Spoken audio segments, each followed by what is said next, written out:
Morning. ये हमारी BPSC पूर्वावलोकन की आज ये 3rd क्लास है। और पिछले क्लास में मैंने थोड़ा एडी और बीसी में कंफ्यूज थी, तो उसको आप लोग थोड़ा देख लीजिएगा। मैंने एडी को बीसी कर दिया और बीसी को एडी कर दिया, तो उसके लिए सॉरी, बट आप लोग उसको समझ लीजिएगा। और आज हमारे टॉपिक है मौर्य साम्राज्य, और इसका फर्स्ट क्वेश्चन है कि सेंट्रल कोर्स से चंद्रगुप्त मौर्य की पहचान किसने की थी। इसका आंसर हो जाएगा विलियम जोन्स।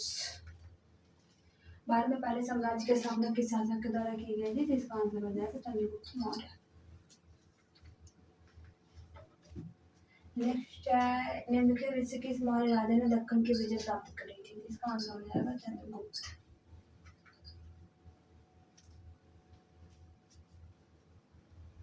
नेक्स्ट है जिसके ग्रंथ में चंद्रगुप्त मौर्य का विशिष्ट रूप से वर्णन हुआ है, तो हो जाएगा विशाख दत्त। ये इनके द्वारा रचित जो ये रुद्र राक्षस था, यहाँ पे चंद्रगुप्त मौर्य के विषय में विस्तृत है, और इसमें इनको महाप्रथम नंद का पुत्र माना गया है। मेगस्थनीज ने भारतीय समाज को कितनी श्रेणियों में विभाजित किया था। इसका आंसर हो जाएगा 7। मेगस्थनीज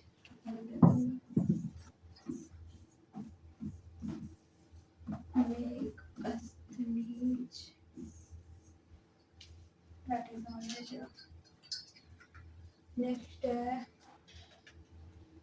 वह स्रोत जिसमें पाटलिपुत्र के प्रशासन का वर्णन उपलब्ध है। इसका आंसर हो जाएगा इंडिका। ये पाटलिपुत्र नगर का प्रशासन मेगस्थनीज की इंडिका।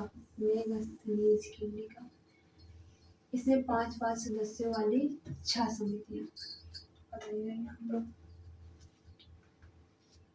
नेक्स्ट है इसका मैच करना है कि ये घटना है तो ये संबंधित रखती है।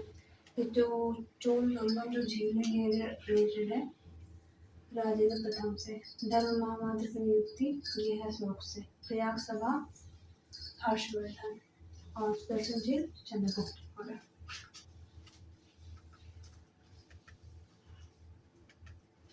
नेक्स्ट है अभिलेख जिससे यह प्रमाणित होता है कि चंद्रगुप्त का प्रभाव पश्चिम भारत पर था। इसका आंसर हो जाएगा रुद्र दामन का जूनागढ़ लेख।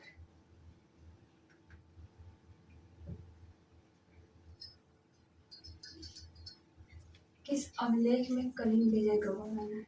इसका हो जाएगा आइए इसका आंसर देते हैं। अशोक के कलिंग विजय का उल्लेख अशोक के 13वें शिलालेख से प्राप्त होता है, और हाथीकुंड का अभिलेख जो है राजा खारवेल।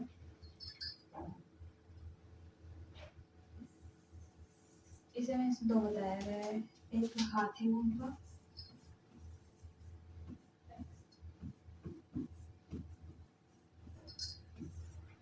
और एक ये कलिंग 13वां। ये और ये हाथीकुंड को 13वां शिलालेख, ये आप लोग इसको नोट कर लीजिएगा। नेक्स्ट है निम्न में से कौन सा क्षेत्र अशोक के साम्राज्य में सम्मिलित नहीं था। इसका हो जाएगा श्रीलंका। श्रीलंका उस टाइम पे अशोक के साम्राज्य में सम्मिलित नहीं था। जैसे कि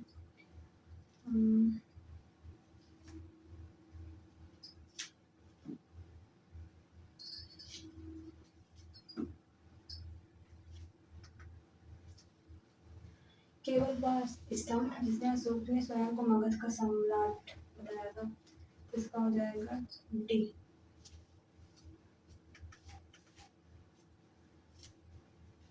ये जो महापुर शिलालेख बायराट शिलालेख वैसे इसमें अशोक ने स्वयं को मगध का सम्राट बताया है।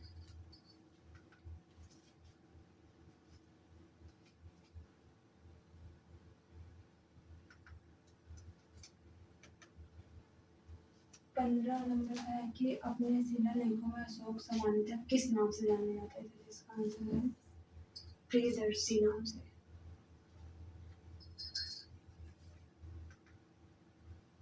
अशोक के शिलालेखों में प्रयुक्त भाषा है, इसका हो जाएगा प्राकृत।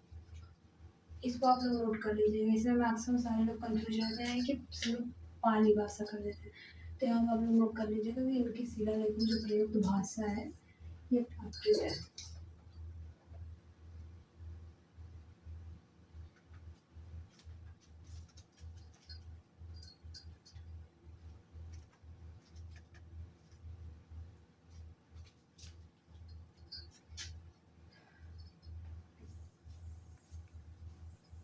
ये तक्षशिला से प्राप्त है या अग्निक लिपि में लिखा हुआ एक अभिलेख जिसको सरेकुना नामक स्थान से प्राप्त किया गया था।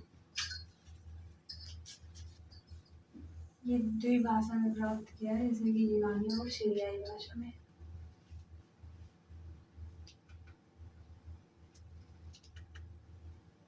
अशोक के स्तंभ पर कौन सी लिपि लिखी है? तो हो जाएगा ब्राह्मी। प्राचीन भारत में लिखित में से कौन सी लिपि दाहिनी से बाईं ओर? इसका आंसर जैसे कि मैक्सिमम सारे लोग जानते हैं, खरुष्ठी। भारत की कौन सी लिपि दाहिनी से बाईं ओर लिखी जाती है? इसका आंसर है खरुष्ठी। अशोक के अभिलेखों को पहली बार किसके द्वारा? James genset.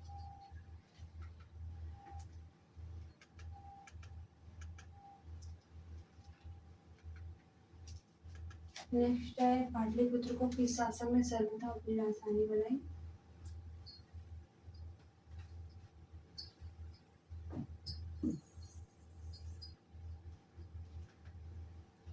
इसका हो जाएगा ए आंसर। ये पाटलिपुत्र की स्थापना गंगा और सोन नदी के संगम पर हर्यक वंश उदयन के द्वारा करी गई थी। मौर्य वंश का अंतिम शासक कौन था? बृहद्रथ।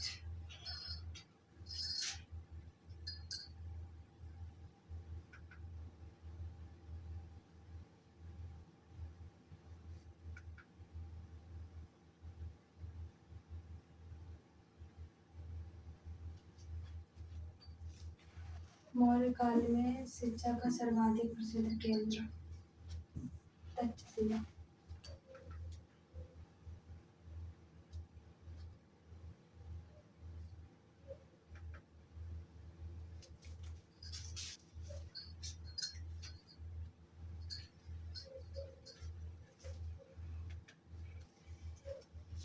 हमारा नेक्स्ट टॉपिक आता है मौर्योत्तर काल।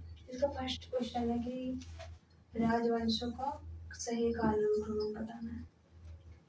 तो इसका आंसर हो जाएगा 2143। मीन्स पहले मौर्य, फिर सोल, फिर कर्ण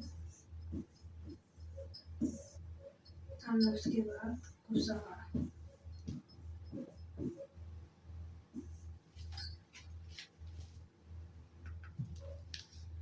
ताम्रपत्र लिख दर्शाते हैं कि प्राचीन काल में बिहार के राजाओं का संपर्क था। इसका आंसर हो जाएगा जावा सुमात्रा से। ये जो पल्लवों से जो देवपाल था ये बौद्ध मत आ गया था। लेखों में से परम सौगात कहा गया है। याद करिएगा देवपाल।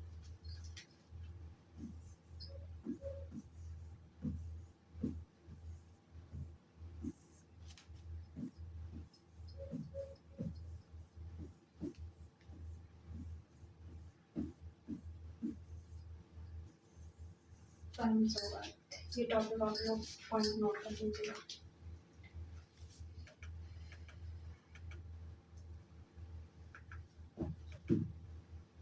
सुवर्ण भूमि का वह राज्य कौन था जिसने नालंदा में एक बौद्ध विहार की स्थापना की तथा उसके रख रखाव हेतु अपने दूत द्वारा देवपाल से 5 गांव दान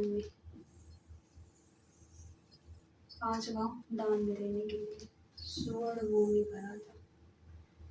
इसका आंसर हो जाएगा सी, बालपुत्र देव।